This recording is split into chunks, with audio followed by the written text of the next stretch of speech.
तो reverse forward के लिए मेरे पास ये एक व्हाइट बोर्ड है, ठीक है, जिसमें हम ड्राइंग बनाएंगे, डायग्राम बनाएंगे इसकी पावर की और कंट्रोल की। ये पावर की इधर बनाएंगे और ये कंट्रोल की। ये हमारे पास 3 फेज मोटर है, ठीक है। और इसके बाद मेरे पास 2 कॉन्टैक्ट्स हैं, मैग्नेटिक कॉन्टैक्टर। ये क्या है, किस तरह काम करते हैं, इसके लिए भी मैंने एक वीडियो बनाई हुई है। चैनल को सब्सक्राइब करके आप वो वीडियोस देख सकते हैं, होल्डिंग सर्किट के जरिए भी और इसके जो मैग्नेटिक कॉन्टैक्टर के बारे में स्पेशल। उसके बाद ये हमारे पास एमपीसी भी है, इसके बारे में मैंने बताया हुआ है। इसके अंदर ही ओवरलोड भी और ये ब्रेकर का काम भी करता है। 3 फेज, ये हमारे पास 3 फेज है और ये 2 सेलेक्टर स्विच है। एक को हम फॉरवर्ड के लिए यूज करेंगे, एक सेलेक्टर स्विच को रिवर्स के लिए। जिस तरह एक मैग्नेटिक कॉन्टैक्टर फॉरवर्ड के लिए, एक रिवर्स के लिए, ठीक है। ड्राइंग में भी हमने जो ये मैग्नेटिक कॉन्टैक्टर है, ये राइट साइड वाला, इसको हमने फॉरवर्ड का नाम दिया है और ये राइट साइड वाला रिवर्स का, इसको हम यानी कि आर्क से इसको हमने मेंशन किया है। आपने जब भी कोई यानी कि मोटर को रिवर्स और फॉरवर्ड चलाना है, उसके 2 तरीकेकार हैं। एक तरीकाकार ये है, आपने कभी कभार चलाना है मोटर को रिवर्स फॉरवर्ड, तो उसके लिए यानी कि आपने यानी कि सिर्फ एक दफा चेंज करनी है। तो उसका सिंपल सा तरीका मैं ये बता देता हूँ। आपने मिसाल के तौर पर ये कॉन्टैक्टर यूज किया है और मोटर को 3 फेज दिए हैं। अगर आपकी मोटर इस तरफ फॉरवर्ड चल रही है तो आपको किस तरह रिवर्स करना है, आपने रिवर्स ये करना है कि ये जो मोटर के 3 फेज लगे हुए हैं ना, इस वायर को हटाकर आपने ब्लैक की जगह पर लगा देना और ब्लैक वाली की जगह वायर को रेड की जगह पर लगा देना। यानी कि फेज को 2 फेज को आपस में चेंज कर देंगे तो आपकी मोटर फॉरवर्ड से रिवर्स होना शुरू हो जाएगी। लेकिन अगर आप जिस तरह खराद मशीन या मुख्तलिफ जगह ऐसी जगह होती हैं जिस इंडस्ट्रीज के अंदर कि आप लोगों को हर टाइम कभी रिवर्स मोटर, कभी फॉरवर्ड, कभी रिवर्स, कभी फॉरवर्ड, यहाँ पर अक्सर जहाँ पर फॉल्ट आ रहे होते हैं वहां पर रिवर्स फॉरवर्ड किया, कोई ऐसी मशीन होती है जहां पर रिवर्स फॉरवर्ड की जरूरत पड़ती है, तो वहां पर आपको कंट्रोल सर्किट बनाना पड़ेगा। वहां पर आप बार बार वायर्स को चेंज आपस में नहीं कर सकते, तब्दील नहीं कर सकते। उसके लिए आपको सिर्फ और सिर्फ 2 सेलेक्टर स्विच लगाएंगे। आप ये सेलेक्टर स्विच प्रेस करेंगे तो यानी कि आपकी जो है मोटर फॉरवर्ड चलेगी, और अगर आप ये सेलेक्टर स्विच प्रेस करेंगे तो तब आपकी मोटर रिवर्स चलेगी। उसके लिए मैं कंट्रोल और पावर का सर्किट बना के आप लोगों को पहले ड्राइंग पे समझा देता हूं ताकि समझने में आसानी हो। फिर यहाँ पर प्रैक्टिकली तौर पर मोटर को आपको रिवर्स और फॉरवर्ड चलाकर भी चेक करवाऊंगा, ठीक है। तो इसके लिए आपको करना क्या होगा कि आपके पास कोई भी मीटर है 3 फेज या 3 फेज आ रहे हैं आपके पास, L1, L2, L3, RST या येलो, रेड, येलो, ब्लू के नाम से भी लोग इनको मेंशन कर लेते हैं। तो सबसे पहले ये मेरे पास 2 कॉन्टैक्टर्स हैं, ठीक है, 3 फेज। इनको हम नाम दे रहे थे, रिवर्स वाले को हम नाम देते पहले पहले पॉइंट को 1 और 2 का नंबर, यानी कि ठीक है, उसका जो वहां से यानी कि जो पॉइंट है वो ये 2 नंबर पॉइंट है, ठीक है। और फिर इसके बाद ये 3, इस पॉइंट का नंबर जो थे 3 और इसको हम दे लेते हैं 4, इसको तीसरे को वाले को 5 और इसके दूसरे सिरे को हम दे लेते हैं 6। इसी तरह हमने इसके जो फॉरवर्ड वाला कॉन्टैक्टर, इसके पहले वाले को पॉइंट को हमने कि L1 वाले पॉइंट को हमने 1 और जो दूसरा इसका सिरा है इसको आउट वाला 2। इस तरह इसका जो दूसरा है L2 फेज, इसको हमने 3 और इसका जो नीचे है उसको 4। इसके इस तरह 5 तीसरे को और इसको 6, ठीक है। ये हमने इसको इनका नंबर दे दिए ताकि आप लोगों को समझने में आसानी हो। 1 2 3 4 5 6, इसी तरह 2 कॉन्टैक्टर्स हमारे पास है। इनको ठीक है, हम एक को हम नाम दे लेते हैं वैसे K1 का, ये फॉरवर्ड का, इसको हम K2 का नाम दे लेते हैं ताकि आप लोगों को समझने में आसानी हो जाए।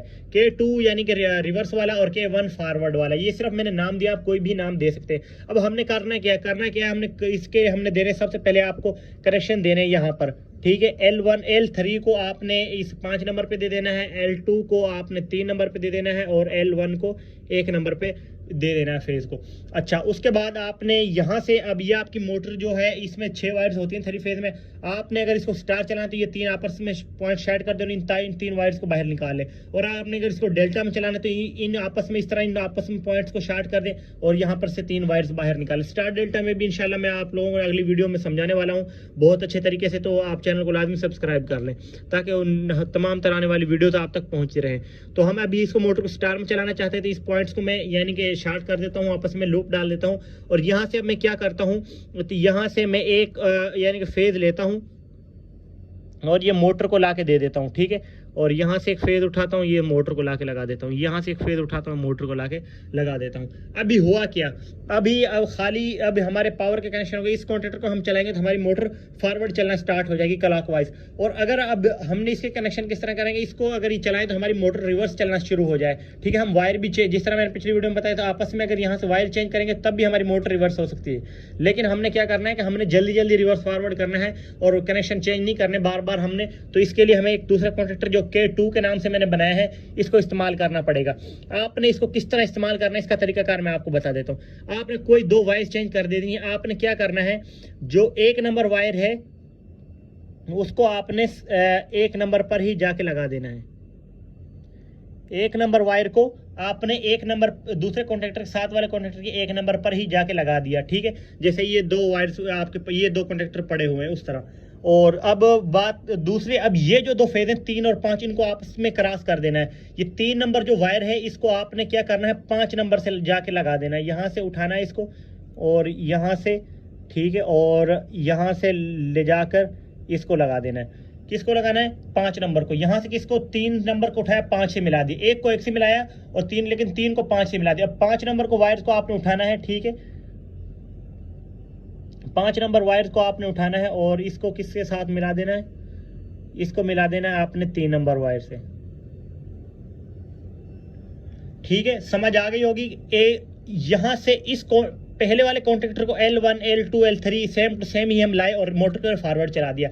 अब जो दूसरा कॉन्टेक्टर है उसमें हमने क्या किया है, उसमें हमने ये किया है कि हमने 1 नंबर वायर को तो यानी कि यहाँ से लूप डाल दी है हमने इसको, ठीक है, यहाँ से ही लूप डाल दिए हैं। 1 नंबर वायर को तो उठा, 1 नंबर वायर से लूप डाला हमने, 1 नंबर को ही मिला दिया। लेकिन 3 नंबर से उठाया, उसको हमने 3 नंबर पर नहीं लगाया, 5 नंबर पर लगा दिया ताकि आपस में फेज चेंज हो जाए। और यहाँ से 5 नंबर को उठाया, 3 नंबर से लगा दिया, ठीक है। अब मसला ये है कि अगर इसको हम चलाएंगे तो मोटर को पावर नहीं मिलेगी, तो इसके लिए हमें फिर एक लूप डालने पड़ेंगे नीचे, यानी कि जंपर डालने पड़ेंगे इसमें। लेकिन आपने फेज चेंज नहीं करना, फेज ऊपर चेंज हो गए तो काफ़ी है। तो आपने यहाँ से क्या करना है, 6 नंबर से वायर को उठाना है और यहाँ से इसको ला के लगा देना है 6 नंबर को, ठीक है।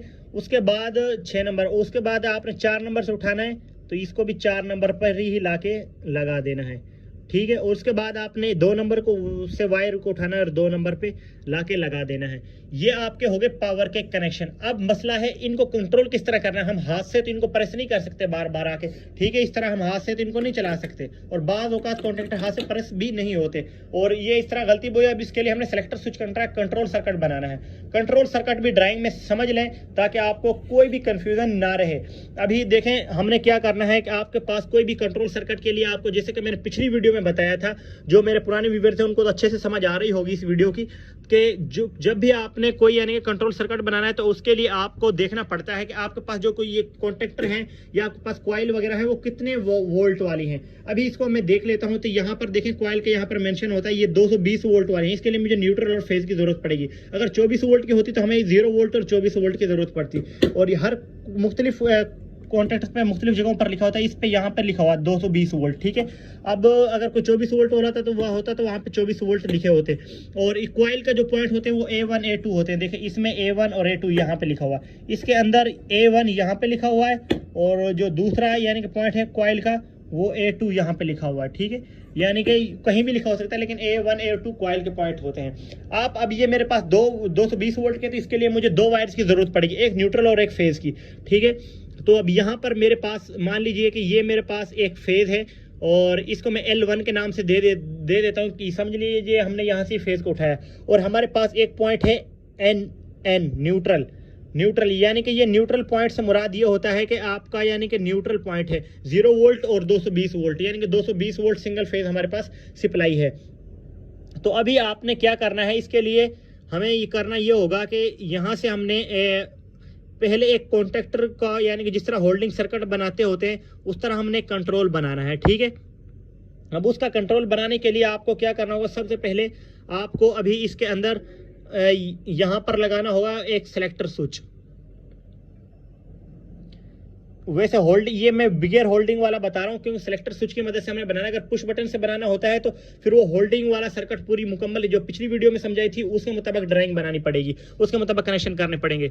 ये हमारे पास हो गया सेलेक्टर स्विच, S1 का इसको नाम मैं दे देता हूँ, ठीक है। ये सेलेक्टर स्विच हो गया और इसके बाद यहाँ पर आएंगे तो ये हमारा हो गया कॉन्टेक्टर, इसको नाम देते हैं K1 का। ये K1 हमारा जो फॉरवर्ड वाला है, ठीक है। और यहाँ से हम पॉइंट उठाएंगे न्यूट्रल और इसको दे देंगे। अब इसके यानी कि ये A1 हो गया और ये A2 हो गया, ठीक है। हमारी कॉइल के जो 2 पॉइंट्स हैं कॉन्टेक्टर की, ये कॉन्टेक्टर है हमारा K1, ठीक है। और इसको अभी हमने अगर यहाँ से पुश करेंगे तो ये हमारा ऑन हो जाएगा और यानी कि ये हमारी मोटर फॉरवर्ड चलना स्टार्ट हो जाएगी। लेकिन हमें क्या चाहिए कि हमें मोटर रिवर्स भी चले। तो रिवर्स के लिए हमें एक और तरीका कार है, उसका तरीका यही है कि हम यहाँ से एक फेज लेंगे और यहाँ पर हमने एक और सेलेक्टर स्विच का लगाएंगे और इसको हम देंगे S2 का, यानी कि ये किसके लिए है, ये रिवर्स के लिए है, और ये किसके लिए था, ये फॉरवर्ड के लिए था F, ठीक है। और यहाँ से एक पॉइंट उठाएंगे और यहाँ पर लाकर हम क्या करेंगे, इसको A1 है जो यहाँ पर लगा देंगे इस कॉइल का, और ये K2 है हमारा रिवर्स वाला, और न्यूट्रल नीचे से यहाँ पे लगा देंगे। अब इसका क्या, अभी ये देखें, अब ये हमारा जो सेलेक्टर स्विच है ये S2 है, यानी कि अगर इसको हम प्रेस करेंगे तो हमारी मोटर ये ऑन हो जाएगा, मोटर रिवर्स चलना शुरू हो जाएगी। लेकिन हमें यहाँ पर हमें एक खदशा हो सकता है, हमारे साथ एक्सीडेंट हो सकता है, हादसा हो सकता है, शॉर्ट सर्किट हो सकता है। उसका वो किस वजह से हो सकता है कि अगर खुदा न खास्ता दोनों सेलेक्टर स्विच को एक टाइम हम प्रेस कर देंगे तो जो हमने यहाँ पर ये फेज चेंज किए हैं दोनों ऑन हो जाएंगे और यहाँ पर शॉर्ट सर्किट हो जाएगा, दो फेज आपस में टकरा जाएंगे और यहाँ पर कोई धमाका भी हो सकता है, यानी कि स्पार्किंग भी हो सकती है। इसके अलावा यहाँ पर ये आपकी जो पीछे से सप्लाई वो तारें आपस में पिघल सकती हैं, जल सकती हैं, ब्रेकर आपके खराब हो सकते हैं, ट्रिप हो सकते हैं, ठीक है। तो उसके लिए हमें एक सेफ्टी डालने की जरूरत होती है। वो सेफ्टी क्या है, हर कॉन्ट्रैक्टर के साथ एक एक्सिलरी रिले होती है, एक्सिलरी रिले के जिनको हम कहते हैं नॉर्मली ओपन और normally close, NONC, normally open normally close. Normally open normally close क्या होता है, ये मेरी पहली वीडियो में भी, आप इससे पहले 2-3 वीडियो से पहले मैंने एक वीडियो बनाई है नॉर्मली ओपन और नॉर्मली क्लोज। ये वीडियो जाकर आप देखें तो आप लोगों को इसकी भी समझ आ जाएगी कि ये क्या पॉइंट्स होते हैं, इनका क्या फंक्शन होता है, ऑटोमेशन में ये सीखना क्यों जरूरी है। तो अब इसके लिए हमने क्या करना है, इसके लिए हमने करना यह है कि आप लोगों ने ये हमारे जो पॉइंट है K2 वाला कॉन्ट्रैक्टर है, इसके जो एक्सिलरी है इसका नॉर्मली क्लोज हमने यहाँ से गुजार देना है। इसकी वायर को हमने डायरेक्ट यहाँ इसमें नहीं लगाना, इसकी हमने वायर को इसके जो K2 के कॉन्ट्रैक्टर से गुजारना है, वो मैं आप लोगों को बता देता हूँ। ये क्या हो गया, K2 का NC हो गया। और इसी तरह ताकि अगर जब ये कॉन्ट्रैक्टर ऑन हो हमारा, या K2 का कॉन्ट्रैक्टर ऑन हो, तो ये नॉर्मली पॉइंट क्या हो जाएगा, नॉर्मली ओपन। तो यहाँ से हमारे K1 जो है ये कॉन्ट्रैक्टर ऑपरेट नहीं होगा। और इसी तरह आप लोगों ने इसमें एक और एक्सिलरी नॉर्मली क्लोज जो इसमें डाल देना इसकी सेफ्टी के लिए। नॉर्मली क्लोज ये क्या है, K1 का नॉर्मली क्लोज है। ये K1 का नॉर्मली क्लोज ये है कि यानी कि अगर आप लोग अब सेलेक्टर स्विच को, आपकी मिसाल के तौर पर मोटर फॉरवर्ड चल रही है, आपने इसको सेलेक्टर स्विच को ऑन किया, आपकी मोटर फॉरवर्ड चल रही है, और अगर आप अब इसको गलती से दबा भी देंगे KS यानी कि रिवर्स के लिए, इस वाले से इसको ऑन करने के लिए ये S2 सेलेक्टर स्विच को, तो आपकी मोटर नहीं चलेगी, यानी कि रिवर्स नहीं चलेगी, ये कॉन्ट्रैक्टर ऑपरेट नहीं हो पाएगा। उसकी वजह ये है कि जो K1 का जो नॉर्मली क्लोज पॉइंट है वो ओपन हो गया होगा, यहाँ से यानी कि फेज नहीं गुजरेगा और आपकी कॉइल ऑन नहीं होगी। तो अब इसका प्रैक्टिकली तौर पर भी हम यानी कि सीख लेते हैं और आप लोगों को मैं करवा के चेक भी करवा देता हूं। तो चलते हैं प्रैक्टिकल की तरफ।